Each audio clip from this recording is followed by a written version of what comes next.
So, good evening, everyone. This is NCRT exercise 6.3, question number 9. In the given figure, ABC and AMP, ABC and AMP are two right triangles, right angle at B and M. B पे 90 degree and M 90 degree. We need to use this data to show these two triangles are similar and the ratio being equal. बहुत easy है ये, बहुत ही ज़्यादा easy है. अब देखो ये 90 तो दिया ही हुआ है, एंगल 1 एंगल 2 ये तो 90 दे ही रखा है. अब जो दूसरा ढूंढना है, यहाँ साइड्स की बातें नहीं हो रही, साइड्स को तो प्रोपोर्शनली इक्वल करना ही है.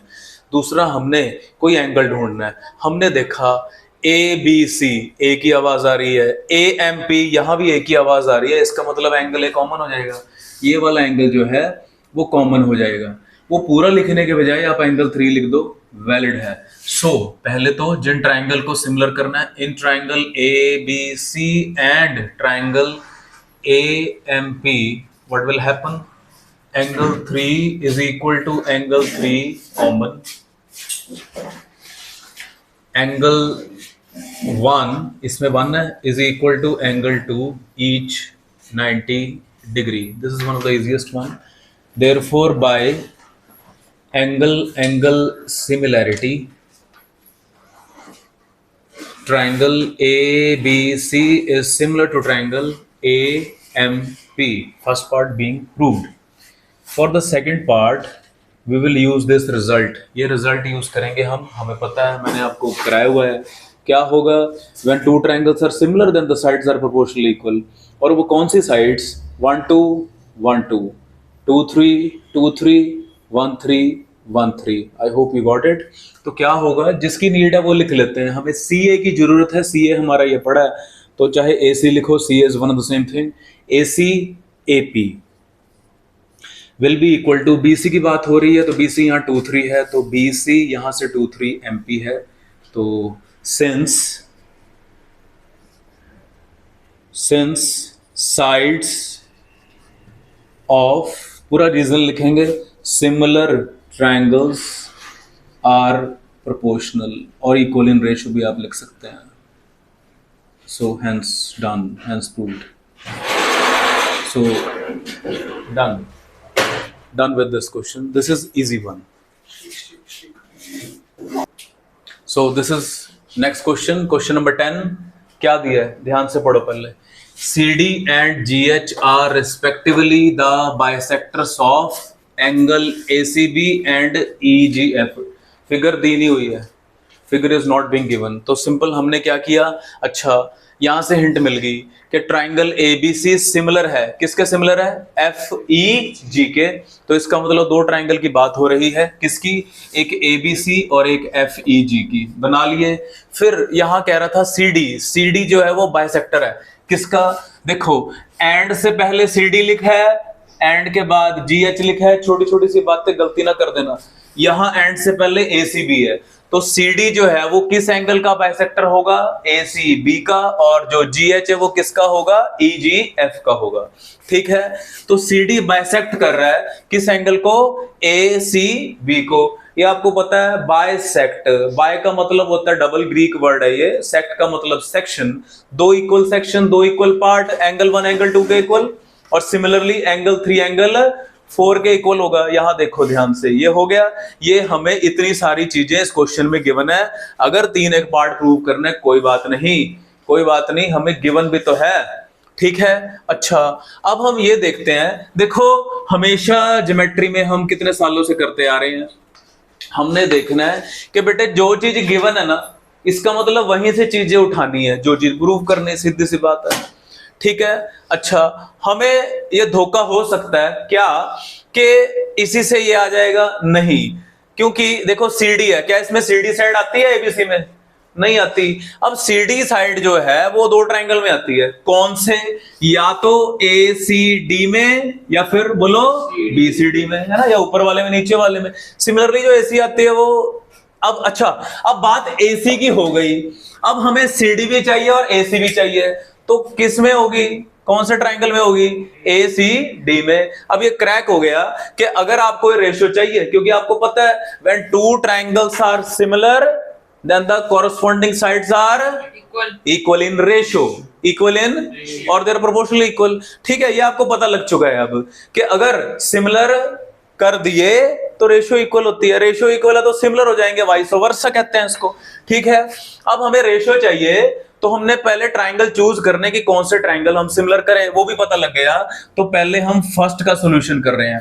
फर्स्ट में क्या करेंगे, हमें पता लग गया कि C D G H A C F G जो है वो ट्राइंगल ACD और ट्राइंगल FGH में आता है। तो फिर जिनको सिमिलर करना है क्या लिखना है, बोलो, in triangle ACD and triangle, बोलो दूसरा FGH, बोलते कि नहीं हो, FGH, इन ट्राइंगल FGH। ठीक है, ये आपको पता है, when you involve you remember, you retain more, you understand more. जब आप इन्वॉल्व हो जाते हो चीजों में तो आपको याद रहती हैं चीजें। ठीक है, तो ACD और FGH की बात हो रही है। अब देखते हैं क्या हमारे पास इसके लिए सफिशिएंट डेटा है या नहीं, देख लेते हैं। अब अच्छा, हमें ये दे रखा है कि ये दोनों ट्राइंगल सिमिलर हैं, कौन से, ABC और FEG। अगर ये सिमिलर हैं तो ये कैसे सिमिलर हुए होंगे, सिमिलर करने के कितने क्राइटेरिया हैं, 3 criteria. Number 1 AA angle angle, very good, angle angle similarity. Number 2 SSS, इस तरह से याद कर लेते हैं, पहले एंगल्स की बात हुई हमने ऐसे किया, फिर सारी साइड्स की बात हुई, कोई एंगल की बात नहीं हुई। तीसरे में क्या होगा, SCS, कि कोई दो साइड, रादर कोई दो नहीं कह सकते हैं, है ना जी, इंक्लूडेड एंगल होना चाहिए। चलो कोई दो साइड हो सकते हैं, एंगल शुड बी इंक्लूडेड, ये पता है आपको।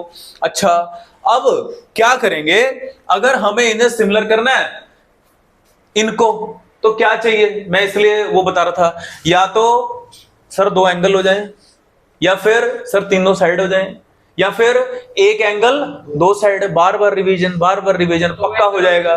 तो 2 एंगल बड़ा इजी है, साइड्स के बारे में बातें हो नहीं रही है, साइड को तो वैसे ही करना है, वैसे हिंट मिल गई। डिसीजन कैसे लोगे, ऐसे डिसीजन लोगे कि सर साइड्स को तो प्रोपोर्शनली करना है, छोड़ दो सर साइड्स को, किसकी बात करो, एंगल्स की बात करनी है। अब नाउ, अब हम आ जाते हैं, किस पे आ जाते हैं, कि सिंस हमें दे रखा है क्या, कि triangle ABC is similar to triangle FEG, ये सिमिलर है, तो क्या क्या होने वाला है, ये वाला एंगल इस एंगल के इक्वल होगा, कॉरस्पॉन्डिंग एंगल्स आर इक्वल, ये तभी तो सिमिलर हुए होंगे, गिवन है तो एंगल इक्वल ले लो। और हमें क्या चाहिए, और क्या हम ये पूरा एंगल ले लें, बिल्कुल पूरा एंगल ले सकते हैं, ये वाला कौन सा बोल रहे हैं इसको, तो क्या कह दें, हम इसको कह देते हैं एंगल DAC, बोलो जी, DAC is equal to angle HFG, angle HFG। और ये कह देते हैं कि सर ये पूरा एंगल कौन सा जी, ACB, एंगल ACB इक्वल होगा किसके, FGE के। आई होप सबको समझ आ रहा है अच्छे से। ठीक है, अब आप ध्यान से देखो, ये वाला जो एंगल C है, इन शॉर्ट ये पूरा नहीं आता उसमें, है ना। एंगल ACB बना है एंगल 1 प्लस एंगल 2 से, ये बना है एंगल 3 प्लस एंगल 4 से। ठीक है जी, अब क्योंकि ये बाइसेक्टर है तो क्या होगा, 1 2 के इक्वल, 2 1 के इक्वल है, 3 4 के इक्वल, 4 3 के।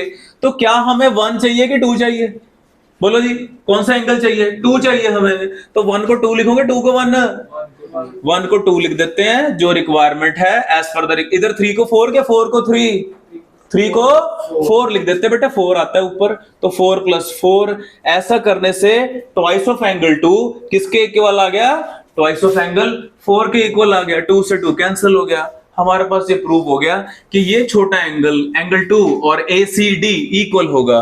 ठीक है जी, अब इन दोनों ट्राइंगल को सिमिलर करने के लिए सफिशिएंट मटेरियल हमारे पास है। अगर आप 1 2 3 से खेलना चाहते हो, नो प्रॉब्लम, कोई इशू नहीं है।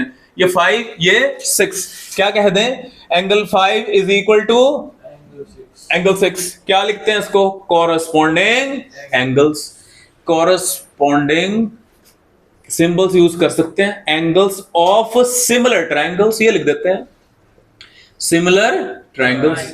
ठीक है जी, और इसको 1 का नाम दे देते हैं, हम लिख देते हैं कि angle 2 is equal to angle 4 from 1, from then क्या लिखें, by AA similarity, angle angle similarity से ये दोनों triangle ACD similar to triangle FGH। समझाने में ज्यादा टाइम लग रहा है पर करने में नहीं लग रहा है।